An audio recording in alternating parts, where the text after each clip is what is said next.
कुंतीच्या भावनिक प्रवासानंतर आता आपण पुन्हा वळतो आहोत त्या योद्ध्याकडे, म्हणजे कर्णाकडे. वेलकम बॅक टू पुस्तक कट्टा यूट्यूब चॅनल. आपण कुंतीची कथा पाहिली, तिच्या मनातील वेदना, तिचा संघर्ष, आणि आता पुन्हा सुरू होतो कर्णाच्या आयुष्याचा पुढचा टप्पा.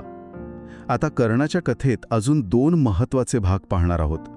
आजच्या या सखोल चर्चेतून आपण कर्णाच्या आयुष्यातील एका अत्यंत भावनिक आणि गुंतागुंतीच्या टप्प्याचं विश्लेषण करणार आहोत. हो, अगदी बरोबर. म्हणजे तो केवळ एक योद्धा नाहीये, तर एक माणूस म्हणून कसा जगतो हे पाहायचंय. त्याच्या मनात अंगराज बनल्यानंतर चाललेली जी उलथापालथ आहे आणि त्याच्या आयुष्यात फुललेली प्रेमाची अनोखी कहाणी, यावर आपल्याला आज प्रकाश टाकायचा आहे. नक्कीच. आणि ही चर्चा खूप रंजक होणार आहे. हो, कारण आपण या मूळ स्रोतांमधील काही अत्यंत सुंदर, काव्यात्मक आणि तितक्याच अस्वस्थ करणाऱ्या प्रसंगांचे पदर आज उलगडणार आहोत. होय. आणि कसं आहे, या प्रवासाची सुरुवातच मुळी एका मोठ्या विरोधाभासाने होते. आपण सहसा विचार करतो की राजा बनणं ही भाग्याची आणि आनंदाची गोष्ट आहे. हो, कोणालाही तसेच वाटेल ना. पण इथं तसं नाहीये. ही केवळ एका राजाची किंवा योद्ध्याची कथा उरलेलीच नाहीये, तर एका उपेक्षित माणसाने स्वतःचा आत्मसन्मान आणि प्रेम शोधण्याची ही एक मानसशास्त्रीय धडपड कशी आहे, याचे संदर्भ आपल्याला या कथानकात मिळतात. हो, म्हणजे कर्णाला दुर्योधनाने अंगदेशाचा राजा बनवलं खरं, पण कर्णाला स्वतःला काही ती भाग्यशाली वगैरे वाटत नसतं. अजिबात नाही. त्याला पूर्ण जाणीव असते की हे राज्यपद म्हणजे त्याच्यावर केलेली एक प्रकारची कृपा आहे. चला तर मग हे उलगडून पाहूया. मला सांगा, जर एखाद्याला खूप मोठ्या कंपनीत प्रमोशन मिळालं, म्हणजे अगदी बोर्ड ऑफ डायरेक्टर्समध्ये जागा मिळाली असं म्हणूया, पण त्याला सतत पावलोपावली जाणीव करून दिली जावी की तुझ्या जातीमुळे किंवा तुझ्या ओळखीमुळे तुला हे मिळालंय, तुझी स्वतःची अशी काही लायकी नाही.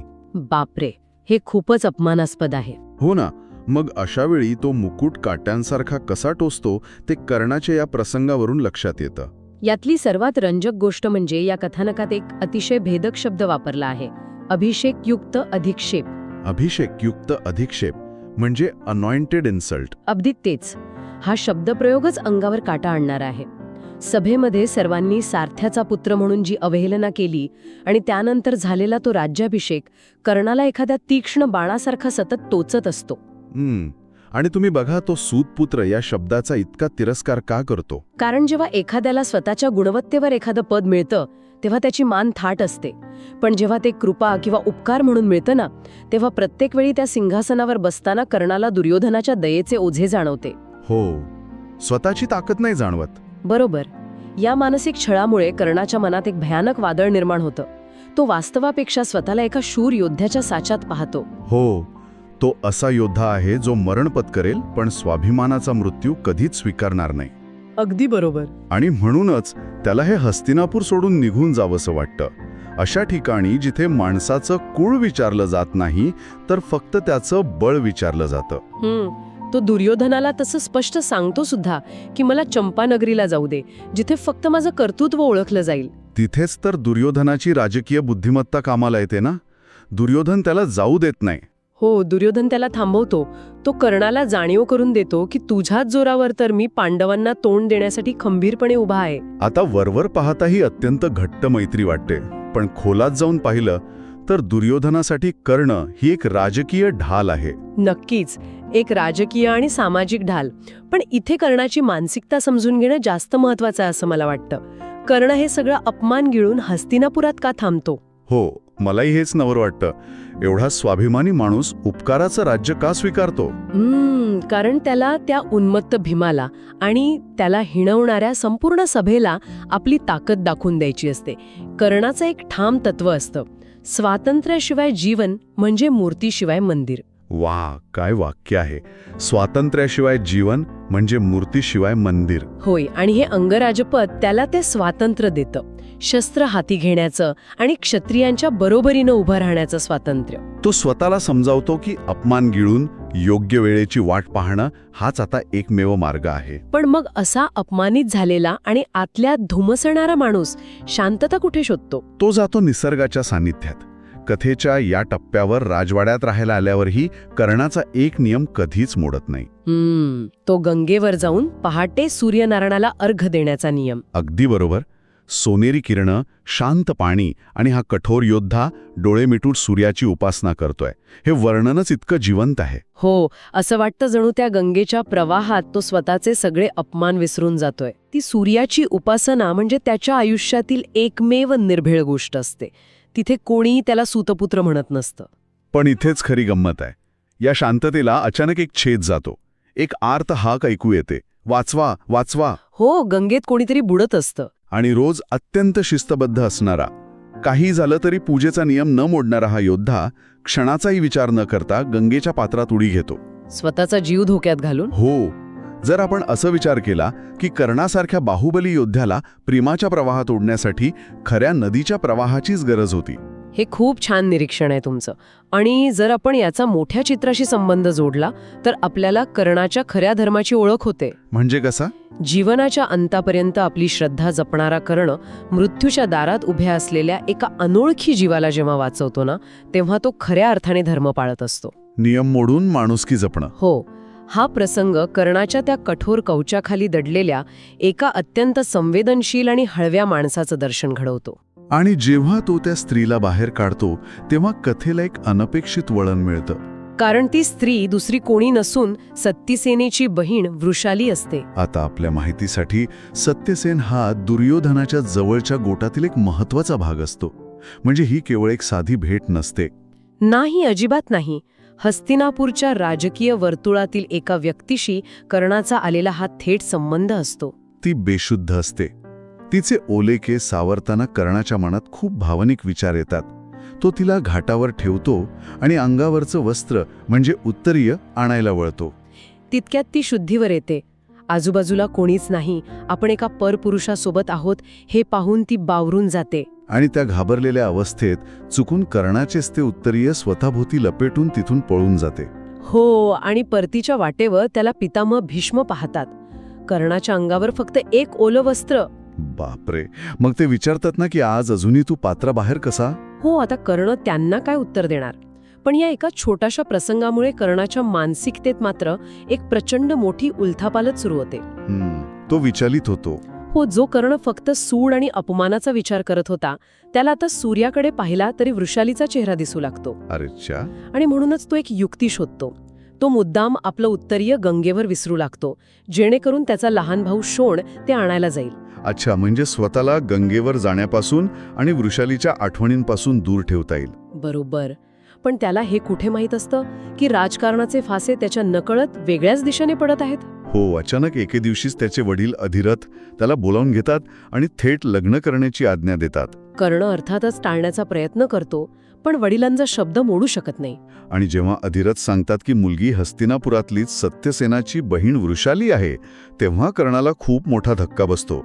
आणि इथेच हस्तिनापूरच्या राजकारणाचा एक भयानक डाव समोर येतो. कारण जेव्हा अधिरथ कर्णाला हे सांगत असतात तेव्हा दुर्योधन तिथेच बसलेला असतो. हो, तो खोचकपणे हसत असतो. कर्णाच्या लक्षात येतं की हा सगळा विवाह ठरवण्याचा घाट खुद्द दुर्योधनाने घातलाय. आता इथे मला एक अत्यंत महत्वाचा प्रश्न उभा करायचा आहे. विचारा ना. दुर्योधनाने अत्यंत हुशारीने कर्णाच्या भावना ओळखल्या आणि अधिरथांमार्फत हे लग्न जुळवून आणलं. पण दुर्योधन हे सगळं कर्णावरील प्रेमापोटी करत होता की आपला सर्वात मोठा योद्धा भावनिकदृष्ट्या स्थिर राहावा या स्वार्थापोटी? इथे एक महत्वाचा प्रश्न उभा राहतो. खरं तर वरवर पाहता हे एका राजकीय स्वार्थासाठी केलेलं नक्कीच वाटतं. हो, म्हणजे एक प्रकारचं टॉक्सिक मॅन्युप्युलेशन नाही का वाटत? हे वाटतं, नक्कीच वाटतं. दुर्योधनाला माहीत आहे की ज्या योद्ध्याला मागे एक कुटुंब असतं, एक पत्नी असते, तो जास्त स्थिर आणि विचारपूर्वक लढतो. पण आपण हे कर्णाच्या दृष्टिकोनातून समजून घेतलं पाहिजे. म्हणजे कर्णाला यात दुर्योधनाचा स्वार्थ दिसला नाही? नाही, कारण कर्णाची भावनिक भूक वेगळी होती. राजकारणाच्या पलीकडे जाऊन दुर्योधन कर्णाच्या आयुष्यात एका खऱ्या भावाची जागा कशी घेतो हे पाहणं महत्वाचं आहे. अच्छा. कर्णाला त्या दिवशी जाणवते की त्याला आता 2 सख्खे भाऊ आहेत, एक शोण आणि दुसरा दुर्योधन. एका उपेक्षित माणसाला मिळालेला हा भावनिक आधार अत्यंत मोलाचा आहे. आणि मग तो विवाहाचा दिवस उजाडतो. हा विवाह सोहळा अत्यंत थाटामाटात पार पडतो. हो, दुर्योधनामुळे अनेक क्षत्रिय राजे या सूतपुत्राच्या लग्नाला उपस्थित राहतात. अश्वत्थामा स्वतः कर्णाच्या कपाळावर मुंडावळ्या बांधतो आणि सावधगिरीचा इशाराही देतो. तो सांगतोय की हे हस्तिनापूरचं राजकारण आहे, इथे प्रत्येक नात्याची एक किंमत असते. पण या थाटामाटाच्या विवाहात अनेक भेटी येतात आणि पांडवांकडून फक्त एकच भेट येते, राजमाता कुंतीकडून. हो, आणि ती भेट असते एक निळी शाल ज्यावर सोनेरी बुट्टे आहेत आणि घोरपडीचे अंगुलीत्राण. घोरपडीचे अंगुलीत्राण म्हणजे धनुष्यबाण चालवण्यासाठी बोटांचे रक्षण करणारे आवरण, बरोबर ना? अगदी बरोबर. जेव्हा राधामाता आणि अधिरथ आशीर्वाद देतात तेव्हा कर्ण स्वतःला जगासाठी कर्ण पण आईसाठी वसूच असल्याचं सांगतो. आणि नेमकं याच वेळी समोरच्या महालाच्या झरोक्यातून राजमाता कुंती कर्णाकडे पाहत असते. एखाद्या चित्रपटामधील दृश्याची उपमा द्यावी अगदी तसं हे वाटतं. हो ना. हे असं आहे की एका मुलाच्या आयुष्यातील सर्वात आनंदाचा क्षण चालू आहे आणि त्याला जन्म देणारी आई दुरून लपून छपून गर्दीचा भाग न होता फक्त अश्रू टाळत उभी आहे. ती स्वतःच्या डोळ्यांना पदर लावून अश्रू पुसते आणि झटकन खिडकी बंद करते. कर्णाला हा भास वाटतो, पण ती एक वेदनादायी वास्तविकता असते. मग या सगळ्याचा अर्थ काय घ्यायचा? कुंतीने पाठवलेल्या त्या विशिष्ट भेटीमागे काही हेतू होता का? नक्कीच होता. कुंतीने पाठवलेल्या भेटींचं गूढ आपण उलगडायला हवं. निळी शाल ज्यावर सूर्यासारखे सोनेरी बुट्टे आहेत हे तिच्या मातृत्वाचं प्रतीक आहे. म्हणजे आकाशाचा रंग निळा आणि त्यात चमकणारा सोनेरी सूर्य? अगदी तेच. आणि घोरपडीचं अंगुलीत्राण हे तो एक श्रेष्ठ धनुर्धर असल्याचं मान्य करण्याचं प्रतीक आहे. बापरे, हे खूपच खोल आहे. हो, कुंतीचा हा भावनिक कोंडमारा कथेला एका वेगळ्याच उंचीवर नेऊन ठेवतो. पण नियतीचा खेळ इथंच थांबत नाही. कथेचा शेवटचा भाग येतो तो मधुमिलनाच्या रात्री. हो, ती रात्र अत्यंत काव्यात्मक आहे. पौर्णिमेचा चंद्र आणि वृषाली लाजून उभी आहे. आणि आश्चर्याची गोष्ट म्हणजे तिने नेमकी कुंतीने दिलेली ती निळी शाल नेसली आहे. हो, कर्णाने कारण विचारल्यावर ती सांगते, तुम्हाला आकाशातील सोनेरी सूर्यदेव आवडतात म्हणून हे सोनेरी बुट्टे असलेली शाल. बघा ना, ही रात्र किती काव्यात्मक आहे. वृषालीचे कर्णाच्या आवडीनिवडी ओळखणे, शाल आणि अंगुलीत्राण हे खऱ्या जीवनसाथीचं लक्षण आहे. हो, आणि वृषालीने कर्णाचे गंगेवर विसरलेले ते उत्तरीय जपून ठेवलेले असते आणि ती ते परत करते. आणि त्यातून ते कुंतीने दिलेले अंगुलीत्राण खाली पडते. वृषालीच्या या कुशाग्र बुद्धीचे कर्णाला नवल वाटते. आणि मग कर्ण तिला भेट म्हणून प्रयागच्या फुटलेल्या घड्याचा तुकडा देतो, ज्यावरून त्यांची पहिली भेट झाली होती. हो, आणि यानंतर जेव्हा खोलीतील समया विझवल्या जातात ना, तेव्हा खिडकीतून येणारा चंद्रप्रकाश आणि कर्णाच्या कानातील कवच कुंडलांचा जांभळट चंदेरी प्रकाश वृषालीच्या चेहऱ्यावर पडतो. एक अत्यंत रोमॅन्टिक पण गूढ वातावरण तयार होते. इथं मला या प्रसंगातील नियतीचा अदृश्य खेळ श्रोत्यांना समजावून सांगायचा आहे. हा, सांगा ना. कर्णाला जन्म देणारी माता म्हणजे कुंती आणि त्याला आयुष्यभराची साथ देणारी पत्नी म्हणजे वृषाली. ह्या दोघीही अजाणतेपणे एकाच धाग्याने कशा जोडल्या गेल्या आहेत बघा. हो, कुंतीने दिलेली शाल आणि वृषालीने ती नेसणं. अगदी. कुंतीने दिलेली शाल पांघरून वृषाली उभी आहे हा निव्वळ योगायोग नाही, तर नियतीची एक अतिशय सुंदर आणि वेदनादायी रचना आहे. आजच्या या सखोल चर्चेतून आपण काय पाहिलं?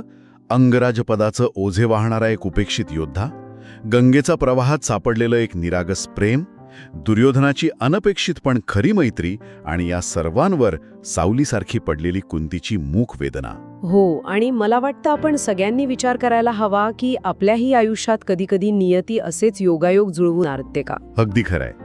जेव्हा यश आणि अवहेलना एकाच नाण्याच्या दोन बाजू बनून आपल्या समोर येतात, तेव्हा आपण कर्णासारखं थाट मानेने उभं राहू शकतो का? हा खरा प्रश्न आहे. नक्कीच. जाता जाता एका गोष्टीवर नक्की विचार करा. मधुमिलनाच्या त्या रात्री कर्णाच्या कानातील जी कवचकुंडले चमकत होती ती केवळ अलंकार नव्हती, नाहीतर तो त्याच्या जन्माचा, त्याच्या सूर्यपुत्र असण्याचा एकमेव पुरावा होता. अगदी बरोबर. कुंतीने दिलेली शाल आणि सूर्याने दिलेली कुंडले एकाच खोलीत एकाच क्षणी एकत्र आले होते. बापरे, हे खूपच अंगावर काटा आणणार आहे. हो, कर्णाला या सत्याची जाणीव नसली तरी नियती त्या रात्री स्वतःशीच हसत असेल, नाही? विचार करा. याच विचारासोबत आजची ही सखोल चर्चा आपण इथेच थांबूया. लवकरच भेटूया पुढच्या भागात.